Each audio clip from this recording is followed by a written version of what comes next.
Hello, hello, hello. Assalamu alaikum. Ji ayanu pakhair agale ni how ma chune shume washmaleo haya gonzaimas. Hi, hugs and hellos to all those beautiful, amazing people who are tuned into PTV World and are watching World this morning alongside Shazad Khan and Maha Makhdoom. Hello, Maha. How are you? Hello, how was your everyone. Eid? Hello, everyone. Yes, my Eid was very good. How was my? Wait, well, how many questions? There's so many questions. I'm sorry for that. And we've just had Eid break as well, like over the weekend. So I'm a bit slow today, but I will be. You'll be awake fine in a while. by the time the show starts Yeah. and everything. But no, I'm really good, Shazad. I'm happy to be back. It's good to see you. How was your Eid? Yeah, my Eid was superb, fantastic. Well, we've spent the Eid in the studios and with all of our followers and amazing people who actually view our show as well. And the feedback was superb. And this is what actually made my Eid greater and better and more blissful. It was fun. They were fun shows. Yeah, it was fun. They were fun shows. We got to touch upon the side of those people who think that they are artists as well. And then we get to be a bit more crazy than we are usually. Yeah. Because, And me and Maha, me and Maha, we continuously had this thing on each shows that, that I was continuously trying to pinch her with whatever sarcasm I have. And then she snubbed me again and again. And it worked. You guys loved it, so thank you very much for that. But I think in another day or two, we'll probably get nostalgic about the festivity of the I already am. auspicious occasion. Yes, I am as well, because I just ran out of all the Eid which people gave me, and I've had all the food and whatever work was needed. Oh yes. How are the trousers? Fitting mostly or comfortable? The trousers are still fine. It's just that I cannot breathe if I take dinner within those pants as well, so I just have to open up my buckle so to breathe. But now I'm planning on going back to the gym, because in Ramadan I was very terrible with my schedule as well. Okay, well that's the thing now, because everyone has to get back to their daily routines, and I am actually, as challenging as Ramadan was, it was really good fun, and everyone was getting together. Even at 1, 2 o'clock in the mornings, people are having fun. Everyone's happy. Apart from Iftari time, I'm not going to miss that, because people drive like maniacs during Iftari. And next year we're going to do proper shows, and we're going to name and shame people. We're going to take pictures of cars. Exactly. But other than that, I think the best part is, as soon as you get done with Eid ul-Fitr, you start looking forward to Eid ul-Azha as well, because it's 2.5 months away. So I think I'm planning for that, and we've already, me and my cousin have started the discussion whether to buy a cow or goats or a camel or whatnot, and they're just on it. But then the best part to cherish about is that the segment which we came up with in Ramadan was so loved by everybody out there. So thanks to you guys, the teachings of Quran, and Yusuf Raza did a great job, and I think in days to come we'll definitely have a better option than Amir Liaquat. Sorry, I just wanted to say it. Yeah, but definitely. No, there's some brilliant minds out there, and and we did try to give the teaching of the Quran segment for you guys, and for us as well, just to see what is being said. Yes. How do we practice it? How is it relevant? And it's all about humanity. It's all about love. It's all about spirituality, and it's all about belief. And what I wanted to add over here is that when you actually want to progress in life, you have to empower your own self. Absolutely. You have to have this habit of learning new things. You have to have this habit of research or reading books. So if you are to empower yourself, you probably need mentors or inspirations out there from whom you can learn. Exactly, and I had a point and I forgot it, but I will remember. No, so you're talking about empowering yourself. Yes, and I mean, learning. for example, we have this segment, teachings of Quran. Yes. Now, whatever we had, we probably might have different dimensions. I remember to it. what I was going to say. Let me say it well. Yeah, sure. And also, in order to learn and adapt to stuff, you also have to be, open to change, and you have to evolve. Yes. That's what. And that's what I was saying, that just because we had this segment, there was so much for us to learn out of it, that I think that I'm a better person now, just because of the fact that the teachings were there with me, and and we had a mentor sitting right next to us throughout the month, who told us that this is what our Quran says. Now, even if we talk about Quran is such a holy book which gives you each and every dimension of life. No matter what type of position or situation you are in, you can relate to that. And that's why Allah challenges that you cannot even write a single ayat out of your own head. So now if you want to learn, we need mentors. Yes, we do. And there are mentors out there. And just one more thing, and that is that the current economical circle we live in, or the standards of economy we live in, or probably the practice of all of those businesses which generate jobs or opportunities for people to earn, does not really go by the idea how we need to compete with all of those world powers. Because if we are an agriculture-based country and we grow crops and we every year we have an export deficit or an import deficit, I think it's an import deficit because we import things more and the exports are less. So now what are all those other people going to do? Where there is evolution, there's internet, people are earning off Facebook, Instagram, I don't know what else. Yeah, basically, like, because the economy, you have to find different opportunities and different avenues. And like Shehzad said, there are people out in Pakistan who are working on exactly this. They are trying to empower the youth, they're trying to give them more opportunities, but they're using technology to do it. Yes. Because that's where the world is heading, and we have to take the people of Pakistan with them. Yeah, and the best part is, I'm quoting an example of a few of my a few of my friends. There was so much to talk about just because it was Eid and it was the weekend as well. Yeah. A few of my friends, I've witnessed them. You know, they're 18, 19, might not have any professional degree, but they're earning up to 5 million a month. And how does it sound? I mean, people go crazy about. I think we're in the wrong profession. Yeah, no, people go crazy about how much these people on infotainment or these anchors on infotainment are charging for their services, but you have no idea what the world is up to. Yeah, exactly. And so to find out what they are up to, there are a few people in Pakistan working on this. We have been joined by Saad Hamid. He is the CEO of Demo, which is a digital empowerment organization. Assalamu alaikum, good morning. Hi, Maha, I'm good. You good? Yeah, excellent. I'm with Maha as well. Yeah. Hi, Shehzad. It's all good, it's all good. Besides Saad Hamid, we've been joined by Sajid Shah. He is the CEO of Empower Pakistan. Assalamu alaikum, good morning. Hi, Thank you for joining us today. Absolutely, perfect. Thank you very much for coming over. And to start the conversation, what I'll ask is, for example, if we are to empower people, for that it is very necessary and essential to empower our own selves. Now, how did we do that? So let's start with your story, Saad. So a bunch of years ago, the story starts at a bunch of kids. You know, they figured out this was around. By kids, you mean like what? Like late teens, early late teens. That's nice. Early 20s, like, you know, kids. What is Pakistan has? So in their early teens. Early teens. Yeah. Early teens. Early teens, yeah. Early so they figured out how to use the internet to make money. Okay. And this was the time when Orkut was out there. And, you know, a bunch of people were discovering that how they can, you know, send user scraps on people's wall and, you know, waste time. So I was one of these kids. Okay. And I figured out that if you could use the internet to learn skills, you could go online and offer them to people who want these skills, and you can, well, make money and empower yourself economically and do things which would actually, you know, help you generate a business online. And just enjoy your life then. And actually just enjoy your life, because I remember it was a great time for me because I was in my second semester of engineering and I started making a lot of money. And you already hated engineering? Yes, I did.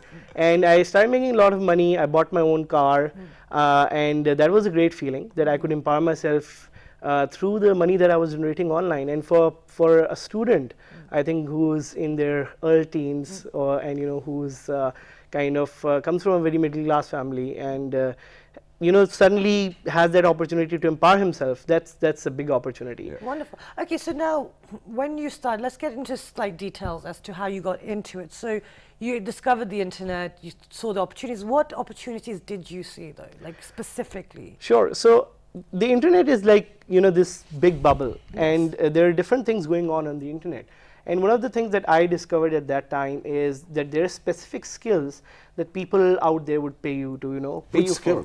Skills like, you know, web development. For example, I learned how to build a website.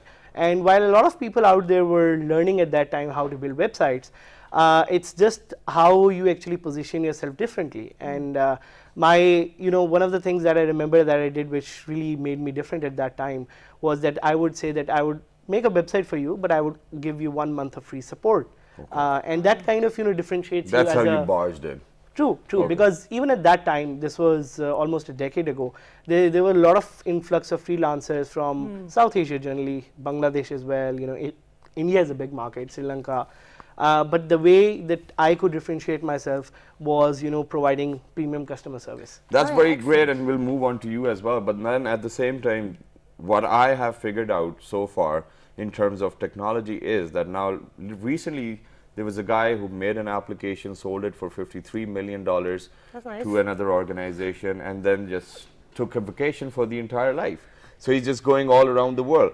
So now the thing is that we actually have to be vigilant enough to pick up on the latest trends. Yeah. Now people are making applications, softwares, and this is what is selling. No more houses to be constructed or plazas. Yes, that's going to be over there, but it's getting very ordinary. It is going to be the need of the time no matter what happens, because we still have to live.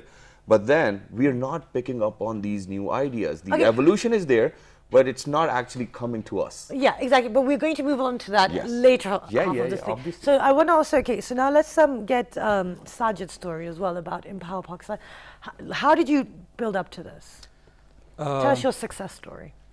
Yeah, so I did my engineering in 2009. It seems to be engineers who crack this. Because there's a reason to that. I'll tell you that later on. Okay. So I did my engineering in 2009, and it was the time when global recession hit badly, and the field that it hit the worst was electrical and electronic engineering. IEEE. Yeah. That's how they say it. There were no jobs for engineers at that time. I was jobless for about 2 years, like more than 2 years. That's tough. And that's when, luckily, I stumbled upon this digital employment platform. And I just applied for a few jobs as a test, and that's when I got a job. So the first one on internet. Yep. Okay. It was Odesk, a digital employment platform. So if you're jobless for about 2 years and then suddenly you get a job, even if it's like, worth wow, $10, you'd be like, yep. So that was a morale booster. Yeah. I started from there, and then I developed a business model where I would take business from these platforms and outsource it locally to other people. So, yep. So you're the middle guy. Yep. So I had a team of about 30 people in less than 2 years. Wow. So that's how I started.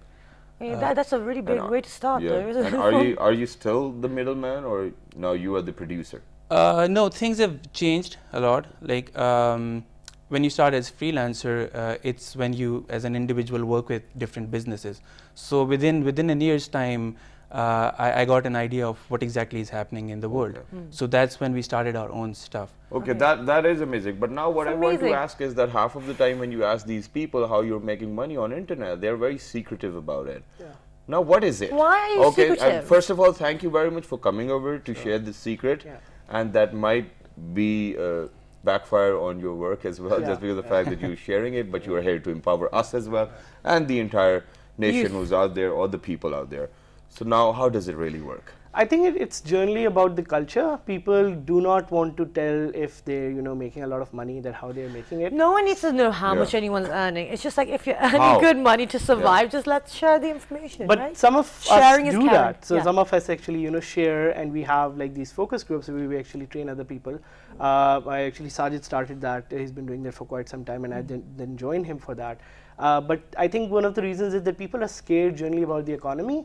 People think that if they put themselves out there, they're going to be public. And then the market segment is going to get bigger, and then, and there are going to be probably repercussions. And, if they tell more people will jump into this, so the market competition will be more. So a bunch of reasons, but I think there's a big chunk of people out there who now, because of social media, want to share how they do what they do. We are a bunch of those to register themselves as pioneers. Yeah. Okay, so you guys are one of those. You're not the secretive type. You are there to empower. That's the whole point as well of the work that you guys are also doing together, correct? Yeah. So now, what is it then? What's the secret? So yes, it was like I did freelancing for about 3 years. Yeah. And then one thing struck me, like my life transformed because of these digital employment platforms. And I could easily figure out that there are millions of other graduates like me who were jobless. So I thought it's time to actually empower our youth through the same way that actually gave me the freedom to work online. So that's when I started Empower Pakistan in about 2014. Yes. So basically, I'm teaching whatever I learned, whatever I went through to the youth. And we have been doing it for about 2 years now. The problem that you mentioned, yes, there are people who keep it secret, but one thing which I really like about our IT industry is that people share what they learn. Okay. Like, I think it's a norm. Saad can chime in, but I think it's a norm in the IT and entrepreneurship industry that people really help each other. But like what is it what you guys are doing? That's what we are asking right now. So that's a secret. We're trying to figure out. That's a secret. Yeah, that's what I'm saying. That is the secret. Yeah. And if you're here to empower, so let's just start from there. So, because freelancing, entrepreneurship, and business startups are something. You want to have the specifics. We want to know specifics, so everyone comes and talks general. No, I'll give you a bit of an idea, and then Saad can jump in. Yes, go for it. So right now, exactly how we are making money online is through providing different kind of services. And I'll give you an example. Sure. Your phone that you're having right now didn't even exist almost 7 years ago. Yeah. So the whole market kind of exploded because when the iPhone came in, Android came in as well, and there were a bunch of mobile operating systems. So what really happened in that scenario is that a lot of new markets popped up. So a lot of people now are doing web development. So some of my clients would actually ask me that, hey, we build us an app and we'll give you money. And these are startups in the Silicon Valley who would want to outsource their projects to us, because obviously we would give them at a more kind of a cheaper and affordable rate. Okay, well, I dislike my producer right now very much. I think I missed half of the secret. Yeah. Can you continue? So building apps, for example, that's what we do. Or at the same time, doing market research for some of the international organizations who want to come to Pakistan and actually start their operations. I've been doing that as well. So it's basically everything that's new and trendy. So we are the people who kind of learn it, and we are the people who kind of apply and give that out as a service. So one of the things that I've been doing for a very, very long time is that I've been blogging to make money. Okay. And how do you blog to make money? See, and it's a very sorry, I've been trying to do. No, it's a very simple concept. So what I did was I started a blog on how to run your iPhone, and I started writing simple tips on what do you do when if you've thrown your iPhone in a pool or something, how do you get it back? So there are a bunch of put it in a bag of rice. Yeah. So right. I can blog too. And yes, everyone can. So it's a bunch of opinions that you have, and you put it out there on the internet. Yeah. Okay. So it's like. It's a very amazing thing. No. So now finish, because I need to know. You're blogging. So where does the money come from? And that's a very good question, because if the most important thing. And if you're a content producer, you can put ads on your website, on your blog, which are actually provided by Google. And as soon as somebody clicks on those ads, so how do you put the ads on your website? It's a very simple process. You sign up with Google AdSense. Okay. It's a program, and they give you a very small process to actually put ads on your website. And most of the people I know it's that simple. It's that simple. And I think I can be a very good blogger, because blogging to me looks like Desi Totke in a very technological way, disseminated at your doorstep or on your screens. For example, somebody asks you, if I've got a toothache, what am I going to do? Just put a clove over here. Oh, you could do that. Can be blog. You could do your mother's because if we've got our very respected Chef Hopper as well, and her Totke is a very famous. This actually is one of the problems. Like, people do have skills, but they don't know how to monetize. Yes, that's where I was coming. Because we have skills, we just don't know how to harness. Exactly. That's the problem. So I'll make it very simple for you. Like one is blogging, then there's freelancing. Right? Okay. So freelancing is like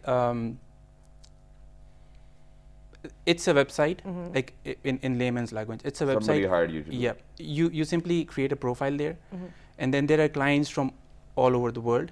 They put jobs on that portal, and then you apply. Okay. So that's where the shortlisting happens, and they simply hire you. That's it. So it's that simple. It's that simple. But what type of set of skills do you need to have to do those That's jobs? where I'm coming to. So we call it a marketplace. Like Odesk is one marketplace. So you need to have something to sell in a marketplace to earn money. Right. Yeah. That's where the digital skills come in. So it's digital literacy, which you have to learn one skill. For instance, you can learn WordPress. Even if you can write good English, content writing, you can earn a lot of money. Like people are earning about $3,000 to $4,000 a month. Okay, but what do you think? Because we speak English as well. You can see, our digital literacy is zero. I think we're just highlighting. Not ours. Mine. Yeah. I didn't know how to make money from blogging. I mean, I didn't know things are simple online, just like Sajid mentioned. I know how to use Paint. So you'll actually find work in which you can, if you can just send emails for startups you can make around $1,000 a month. What do you mean if you can just send emails for startups? What does that sentence mean? Sorry, a lot of technical stuff is confusing. So it's good. I think it's the way to clarify this is that there are startups in the US who are looking for virtual assistants. Okay. Virtual assistants are basically people who would actually do a lot of work for them, but at a very affordable or cheaper rate. Okay. So a lot of that work would be, let's say, about customer service online, or sending emails or writing documents or stuff like that. Okay. So they are actually looking for people, and they can't hire other people in the Silicon Valley because it would cost them a lot. Yeah. So their only option is that they would look for someone in South Asia because they would work for them at a cheaper rate.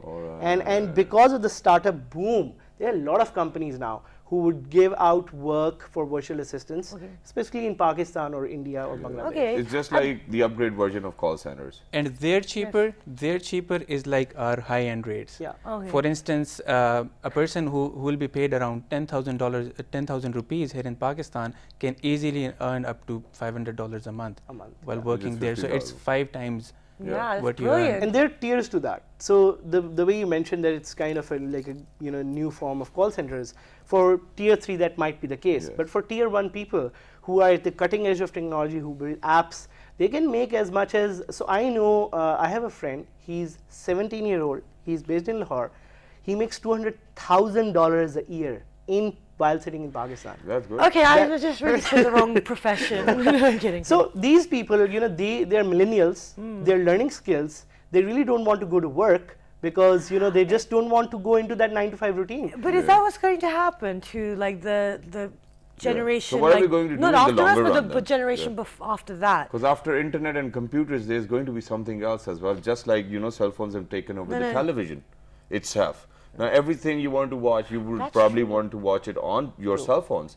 And now they're coming up with bending screens and I don't know what else. But there's going to be newer technology in the few years, in the few next years. So how do you guys keep on top of it?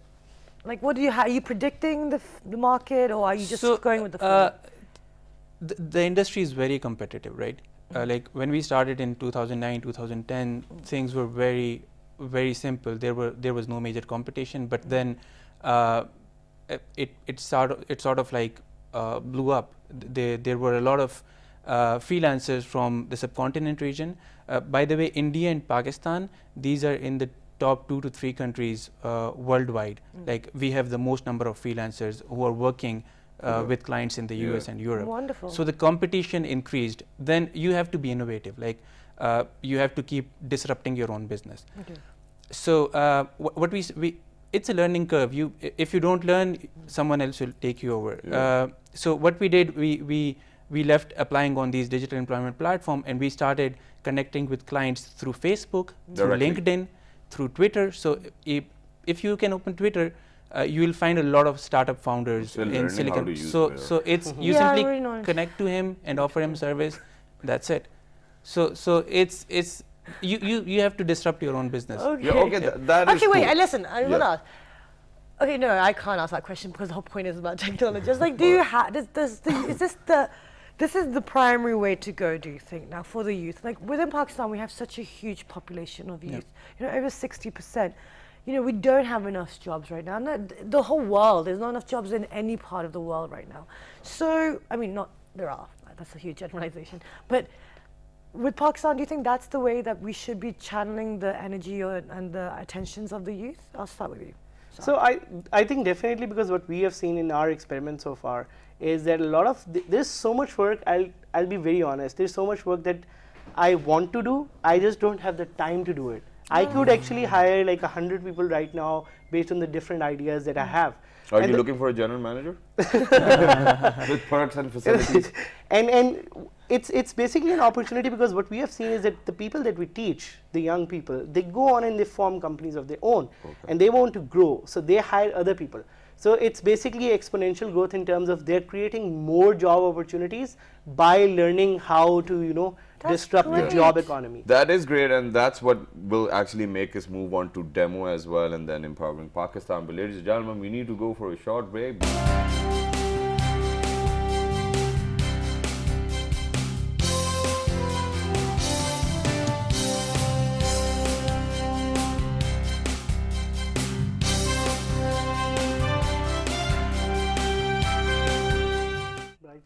Welcome back, everyone. And before the break, we're talking about empowering the youth and using the digital platform because that is where the whole world is going, and we cannot ignore it. Yeah. And also with the 60%, over 60% youth population, you know, we need to find out different avenues and opportunities for them. And talking in terms of 60% of the population of Pakistan, which is youth, but then at the same time, there are avenues or opportunities for jobs. But then you need to be digitally literate. Yes. Now, how do you get to that point? And we've just realized, you know, that I'm not that digitally literate, and this show is just exposing that really badly. And imagine that, you know... when I was 17, I was thinking, Shahzad, I was not doing this kind of work. No, but then still imagine that when we were 15, 14 or 13 or 16, and when the smartphones came in, we used to make fun of our parents. I didn't even that you do not even know how to change your ringtone. Let me do it. No, and we thought that we are digitally literate. Dude, I didn't know. I did not get a phone like till I was like 18 or something. So then that means really that hard work has actually beaten talent. So now let's get back to the masters. Yes. So Saad, now let's talk about demo. What type of empowerment is it? How is it going to help the youth of Pakistan? So demo, we recently started this, Sajid and me. It's a project that is very close to our heart because we really wanted to figure out ways in which we could empower the youth. And based on the work that we have been doing, we identified 3 main areas. So one of them is education. There's a lot of digital empowerment that can happen in the education sector. Okay. If I were to educate someone and teach them coding, the usual way to go about it is that if you were to learn, you would enroll yourself in a 4-year-long course. But I here can, you know, bet on this, that the course that we have developed for you, you can learn to code an app for your iPhone in just 1 month. So this is something that we have, you know, developed. Wow. The second part is about employment, through which we are kind of, you know, figuring out ways of how to get more job opportunities online. And the third one is basically on engagement, in which we are trying to kind of figure out that there is a lot of communities going on in Facebook, Twitter, and a lot of places online. How can we connect people to opportunities? So that's the engagement part. So 3 main areas that we're focusing on. You guys have I can just sense, I can just feel the clarity. Yeah. And like how will you add on to this then? So we talked about youth and also now we're talking about empowering, which is your main forte right now. I'll just tell you why we started. So Pakistan is producing about 500,000 graduates each year. Each year? Right. Yep. Or every 6 months? Each year. Okay. And the number of jobs that we are producing is not more than 100,000. So which means we are adding a pool of 400,000 unemployed graduates each year. Gosh. So it demands for us to tap those non-traditional sectors of economy, which is digital employment, freelancing, then comes entrepreneurship. So this is the times when we the youth should take responsibility of our own selves, of our own future. Like it's not that you get the degree and the job is on your only target. Why go for a 9-to-5 routine or work for someone else when you can start something of your own? Okay, but then what about all of those information technology parks being constructed in the name of Arfa Kareem? What type of job opportunities are they providing us with?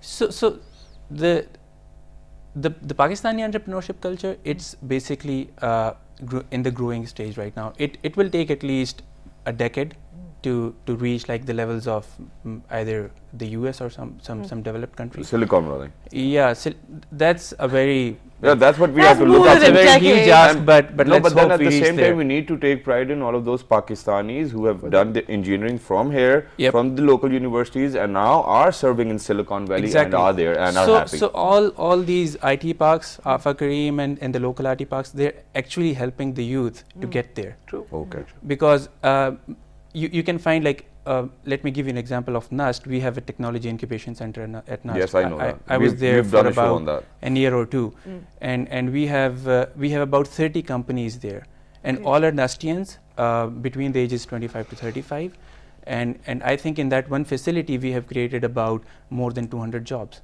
Wonderful. Yep. So it's only about one and then facility. you have sponsored their business plans as well, and that's the best part. That because for a startup, you only lack money. You might have the idea. There are so many brilliant, talented people out there that they do have the idea. So now these incubation centers are actually a very good initiative, I must say. And we've done a show, and it's in cooperation with HEC as well, which is the Higher Education Commission. Fabulous, lovely, fantastic. Yep. It definitely is. So coming back to the point, we have a lot of unemployed graduates, and that's when we thought of giving them in the first phase, giving them the faith that they can do something of their own self. And for that, we believe that freelancing is the first step. Okay. Like what we do is we go to universities, we train our youth, we give them a month-long training. Which is for free? Which is for free. Okay. Yes. So it's a month-long training. We give them a skill, and then we teach them on how to monetize that skill. So imagine a student in a university when he can earn about $500 to $1,000. Why would he go for a job after he graduates? I wouldn't even go to my dad.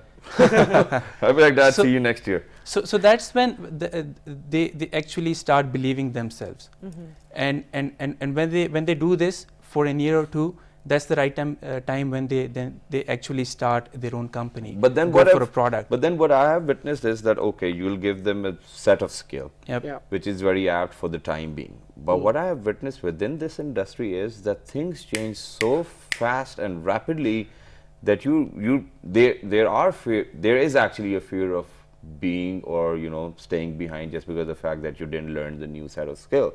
So is it like that the first month whatever you teach them, okay, it's for free. The next month whatever we're teaching, now you have to pay.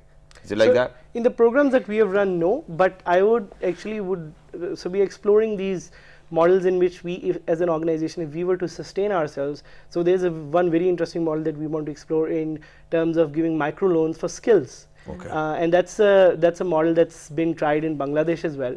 And this, what we really want to do is we want to give skills to people, and we give them a microloan to kind of pay us to learn those skills, and then if they want to pay us back, they can do that. So why these models are kind of important, because we as an organization have to think about our sustainability as well. Yes, obviously. And you were very right in terms of, so upskilling yourself is one of the main challenges for any person in this industry in this current scenario. But there are so many skills that you can choose and pick from. So in our case as well, we teach them everything from digital marketing to search engine optimization or blogging or virtual assistants. So there's like a buffet of services that you can pick and choose from. So it's your choice whether to pick up a kachori or a samosa or a pakora. Yeah. Pakora is the best. Yeah. So what's the best within this industry? To pick up on. Yeah. I think it's hard to say. It's basically depends on the level of expertise and the market demand.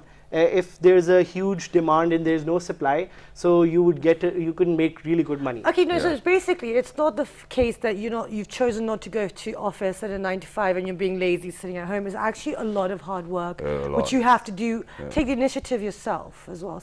And then at the same time you get calls from abroad as well, and then you have to be up at a very odd time. And then so it definitely is. I think on average, every freelancer or entrepreneur, he works about 15 hours a day. But it's just like you're on your couch. You can wear your pajamas. The laptop's there, and you do whatever, and the season's on, and you're just. This is what you would look like if you were freelance. Yeah. And I think about 50 pounds heavier. Yeah. I was about to say that, because then you won't be able to fit on this same sofa. Okay. One thing I really like about you would be allowed on the sofa. So one thing I really like about our youth is that we have trained about 500 students so far. Let me give you my example. So the first gig that I received was data entry. So I was really I was like happy. Data entry, like A, B, C, D, E, whatever. Not that sort of, but it's called web research. Like you have to find some data for a client. Okay. I get that. We get that. Yeah. So I started from there. I was happy and upset at the same time, because after like 2 years. After having a degree in engineering, if you're doing data entry, it's but khair. I started from data entry, then I learned, I hopped on to web research, then I hopped on to email marketing, then to search engine optimization, then to web development. So you have to keep learning. Okay. Like you cannot stay at one point. Yeah, you can't. And the thing that I like about our youth is everyone is following the same route that I followed. Like no one is sticking to one skill. Recently we did a workshop in Lahore, and we thought these guys internet marketing. Okay, so now what I wanted to ask was, just because Saad mentioned that if there's no demand, then there's obviously going to be no supply as well, or probably if there's an overrun of supply, the demand is going to get lower. Now you have your expertise in digital marketing. Now as a marketer, you're supposed to develop or build that demand so that the supply can suffice to all of it and to our needs. So now how do you do that? So I don't think I understood that question. I did. Did you? Kidding. Yep. So what's happening is there's lack of awareness on both sides. Okay. On the side of providers as well on the side of the clients. Yeah. So these digital employment platforms, which are started in the developed countries, they're also doing aggressive marketing on their end to bring more US-based small and medium businesses to these platforms. So the crowd from both the ends, from our countries, like from all over the world, freelancers and clients are rapidly moving towards this digital employment industry. Okay. Because both of it's like a win-win situation for both the audience. Yep. If someone in the US can hire a person for, let's say, $300 rather than $1,000 with all without all those social benefits and the legal stuff, why won't they do it? So then but then at the same time, it is very risky for all those people who are actually going to start their business just because they were listening to you on the show. Because half of the time I have seen or I've witnessed these things that, for example, if somebody hired you from US and he just declines to pay you, then what can you do about it? Yeah. So there are methods in which you can actually, kind of secure your payment or confirm your payment online by using platforms such as Upwork. Upwork is a big website for freelancers. It's Upwork.com. So in that, when you actually initiate a project with a client, there is a mediator which kind of checks that if you have delivered and the client hasn't paid, so they'll make sure that the client pays through their credit card. So now the industry has actually evolved so much that the issues like how will I be paid or will the payment be guaranteed and stuff like that is not much of an issue. Do we have PayPal over here now? We don't. We don't. So it's an issue. But the thing is that PayPal is no longer the party. Only option. Yes, there are others as well. There's Payoneer, there's TransPay. So there are a bunch. So what I'm saying is that the industry has evolved a lot. So the issues that they were there for like a couple of years back, that how would you be paid, would the payment be guaranteed and stuff like that. So basically all the things your parents used to say to you, like everything's null and void now. Yeah. Okay, great. So then there's no excuse. Literally there are excuses now. Yeah. So now how can all of those people who are interested to learn from you guys how can they contact you now? So I would actually recommend them before even contacting us. I would actually recommend like, whoa. Yeah. Stop it. Don't do this. Is to first of all go online and kind of spend a lot of time on the internet doing kind of research in what are the skills that they like to pursue, and learn that from websites like udemy.com, udacity.com, which are platforms from which you can learn skills.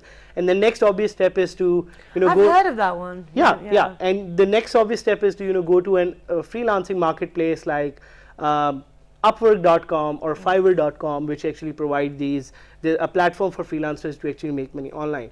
And if they want to get in touch with us, I think they can get in touch with us on Empower. Get in touch with Sachin. Yeah. Touch him first and he'll be in touch with me. The website address is empowerpk.org. Yep. And that's through which, or they can look us up on Facebook, Empower Pakistan.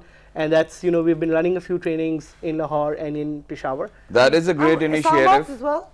Not yet, but I think... Let us know. I'd really be interested to see. Yeah, but I haven't actually turned on my laptop since, I think, 2010. No, I got one. But I do have 3 laptops as well, which I'm planning on selling them because I might probably buy iPhone 7. Well, there you go. It's just like that. Marketing there. But then at the same time, just because you said that, go onto internet and look for it yourself, and if you think that you can learn by your own self, that's the best part. Exactly. And even they are teaching you for free as well. So I mean, for the first month, that's what they said, that we're free. Now I don't know what for the other set of skills they're going to do or they're going to charge. But if you are probably going to learn, I know for sure that you will be in safe hands and you will be richer than you are right now. Exactly. Yeah, safe hands, guys. Yeah.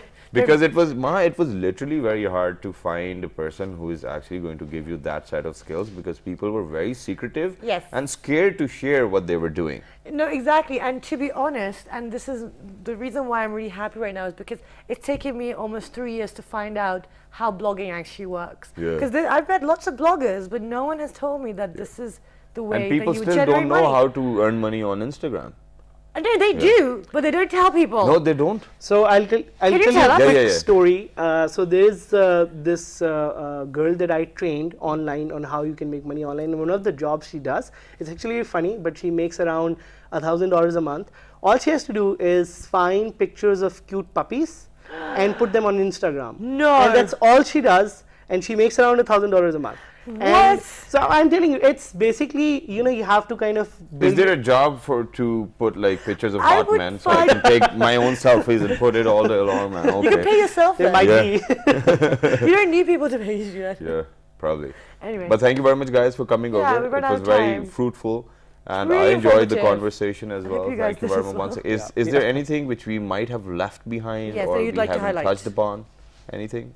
Have you said everything? Not really, but just like Saad mentioned, I think it's for our youth to start taking the initiative, because like you said, you didn't get a chance to learn blogging, but each one of these skills, they're easily learnable, and everything is online. Every single thing is, they don't even need us. All you need is a brain. All I needed to do was YouTube it. And you need some dedication to start something. So start something of your own, start earning those first dollars, and then that's when your life will transform. And it's going to take a bit of hard work as well, ladies and gentlemen. Nothing's just that easy, nothing's a shortcut. So please come out of that thing as well, that, you know, just because Bill Gates or Steve Jobs did this, so, you know, we're going to do that.